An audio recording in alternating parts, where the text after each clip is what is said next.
Turgenev की बड़ी प्रसिद्ध कथा, एक गांव में एक महामूर्ख था। वो बड़ा पीड़ित था क्योंकि कहीं भी कुछ कहे लोग उस पर हंसे।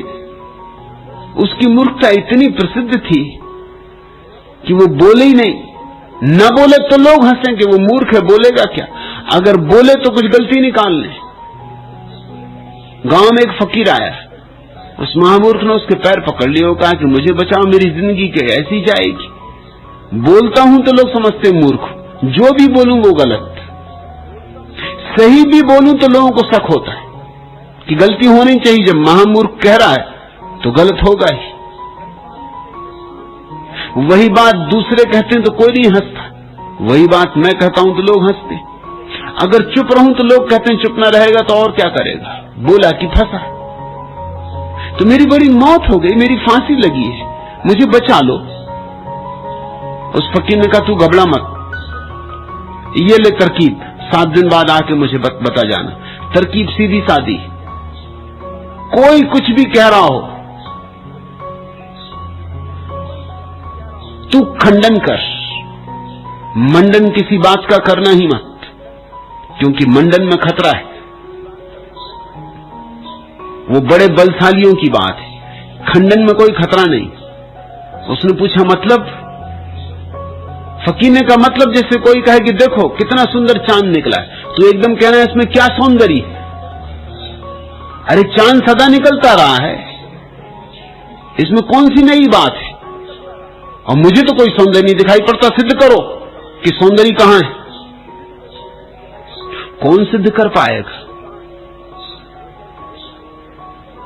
कोई कहे कि देखो पक्षी पंख मार रहा आकाश में, कितना प्यारा लग रहा, फौरन खंडन करना है, इसमें क्या प्यारा, पक्षी सदियों से पंख मारते रहे, फड़फड़ फड़फड़, इसमें क्या कोई सौंदर्य, सिद्ध करो। कोई कहे कि देखो शेक्सपियर की कविताएं कितनी प्यारी, बस पकड़ लेना वही, कि सिद्ध करो कौन सा काव्य है इनमें, कौन सा सौंदर्य है इनमें, और कोई सिद्ध ना कर पाएगा। कोई कहे ईश्वर है, कहना नहीं है, प्रमाण लाओ, और 7 दिन बाद आके मुझे बताना। 7 दिन बाद जब वो आदमी आया, उसके साथ 200-300 आदमी आए, वो फकीर के चरणों पर गिर पड़ा, उसने कहा खूब कुंजी दी, गांव भर मानता है कि मुझसे बड़ा प्रतिभाशाली कोई नहीं। अब ये सब मेरे भक्त हो गए, ये जो आप आदमी देख रहे हैं मेरे पीछे खड़े, ये सब मेरे शिष्य हैं। ये कहते ऐसी प्रतिभा तो हमारे गांव में कभी पैदा हुई ही नहीं, तुम तो लाखों में एक हो, तुम तो हीरो में हीरे हो, क्योंकि मैंने सबकी जबानें बंद कर दी, जो बोला उसी की जबान बंद कर दी। गजब की तरकीब दी आपने। उस फकीर ने कहा बस तू खंडन पर ही रहना, मंडन पे मत जाना कभी, तो ही चलेगी ये बात, क्योंकि खंडन के लिए कोई बुद्धि की आवश्यकता नहीं होती, ना प्रतिभा की आवश्यकता होती।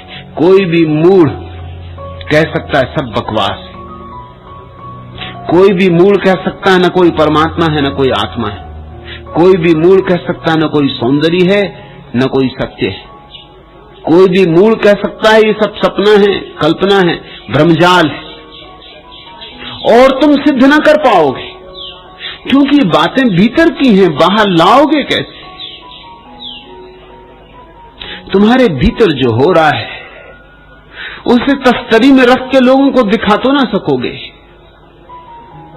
इसलिए ख्याल रहे, भीतर के अनुभव बड़ी मुश्किल से उपलब्ध होते हैं, और कोई भी मूढ़ एक जरा सी चोट करके उन्हें तोड़ दे सकता है। इसलिए उनसे ही कहना जो सहारा दें। पुराने समय से ये रिवाज रहा, अपने सदगुरु को जाके कहना कि वो आशीर्वाद दे, कि वो तुम्हारे ऊपर अमृत की वर्षा कर दे, कि तुम्हारे भीतर जो नई नई कौपलें निकल रही हैं, नए नए अंकुर प्रकट हो रहे हैं, वो मजबूत हो जाएं।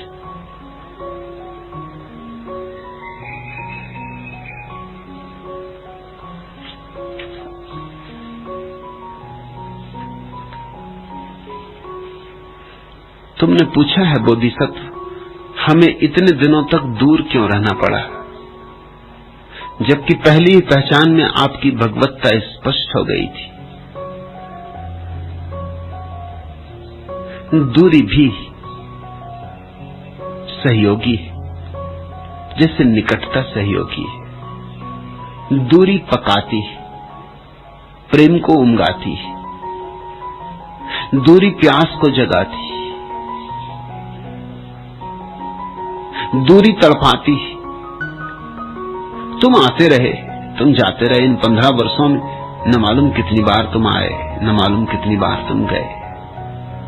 हर बार तुम नया रस लेके जाते रहे, हर बार नई प्यास लेके जाते रहे।